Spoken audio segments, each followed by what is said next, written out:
કોમલ તારું ધ્યાન રાખજે હા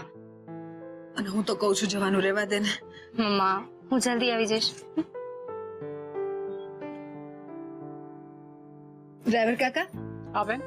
હિનાબેન અને કોમલ ને હિનાબેન ના ઘરે વ્યવસ્થિત પહોંચાડી દેજો તમે જાઓ એ લોકો આવે છે ઠીક છે હિનાબેન બધું સંભાળી લેજો સેજ પણ ચિંતા નહીં કરતા આવજો ઓહો અરે હિનાબેન કેમ છો બસ મજામાં મોટી બેન કોમલબેન હિનાબેન હાથે કાં ચાલ્યા તારે બધી બહુ પંચાયત કોણ ક્યાં જાય છે અને શું કામ જાય છે તું શાંતિ રાખ ને અરે પણ બાય બાય ધ્યાન રાખજો ચલો આવજો જો સાંભળ મોટી બેન પહેલા તમે મારી વાત સાંભળો તમે તો મારી ઉપર એવી રીતે ખીજવાયા જાણે મેં કોઈનું ખૂન કરીને એનો આરોપ કોમલબેન પર લગાવી દીધેલો હોય તારું પત્યું હોય તો હવે હું બોલું હા બોલો કોમલ ઘરે રહીને કંટાળી ગઈ છે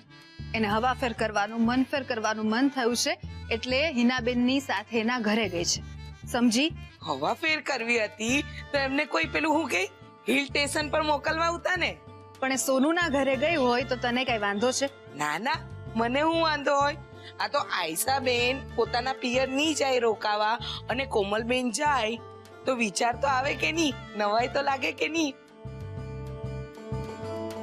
100 વાતની એક વાત ટૂંકમાં તારે કોઈને જણાવવા નથી દેવાનું કે આપણી કોમલ હિનાબેન અને કુંતલભાઈના ઘરે ગઈ છે બરાબર હા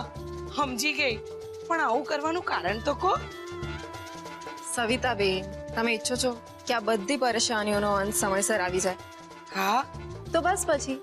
મમ્મીજી જેમ કહી રહ્યા છે એમ કરો કોઈ પણ સવાલ જવાબ નહીં પૂછો અને હા કોઈ પણ તમને પૂછે કે કોમલબેન ક્યાં છે તો એમને કહેવાનું કે મને નથી ખબર કશેક બહાર ગયા હશે બરાબર હા પણ હું કહું ને ત્યારે જ આવું કહેવાનું બાકી તો એમ જ કહેવાનું કે કોમલબેન એના રૂમમાં આરામ કરે છે સમજી ઓકે સમજી ગઈ હે કોઈ પૂછે કે કોમલબેન ક્યાં ગયા છે તો એમ કહેવાનું કે મોટી બેને કીધેલું છે કે કોમલબેન એમની રૂમમાં આરામ કરે છે મહેરબાની કરીને સવિતા આવું બાફતી ને બહાર ક્યાંય મારી માં બેન હું તો મજાક કરતી હતી ચાલો હું મારા કામે વળગું હે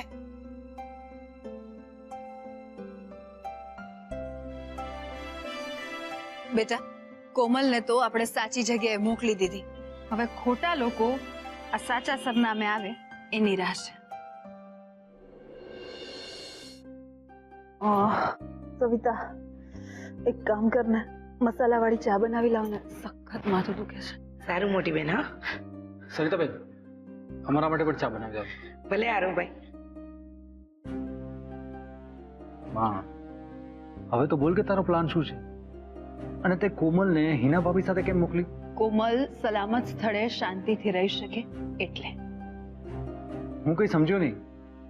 એટલે તે હિના ભાભીને કોમલના મેરેજ વિશે મિહિર વિશે બધું કહી દીધું હા તો એ તો કહેવું જ પડે ને અને આમ પણ એ લોકો ક્યાં પારકા છે એ આપણા જ છે ને સૌથી પહેલા મેં હિનાબેનને ફોન કરીને એ જ કહ્યું કે આપણે બંને એકબીજાના સુખ દુઃખમાં ભાગીદાર છીએ અને એટલે જ હું તમારી સાથે મારું દુઃખ વહેંચવા માંગુ છું જેમાં મને તમારી મદદની જરૂર પડશે અને પછી મેં એમને કઈ પરિસ્થિતિમાં કોમલને મિહિર લગ્ન કરવા માટે આમ ફરજ પાડી મિહિર અને એના પરિવાર વાળાએ કોમલને કઈ રીતે ધમકાવી આ બધી જ વાત કરી અને એમની મદદ માંગી એટલે એ મદદ કરવા માટે તૈયાર પણ થઈ ગયા સાચું સોનું બેટા હું આજીવન હિનાબેનની ઋણી રહીશ મમ્મીજી આવું કેમ બોલો છો મુસીબતના સમયે આપણા બંને પરિવાર એકબીજાને સાથ આપે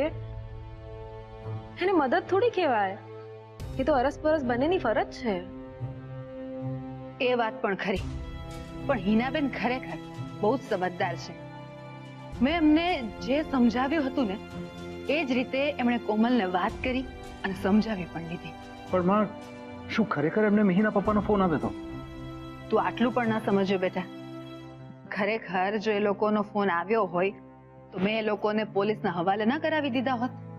આ તો મેં જ હિનાબેનને આવું કરવા માટે કહ્યું હતું પણ શું કામ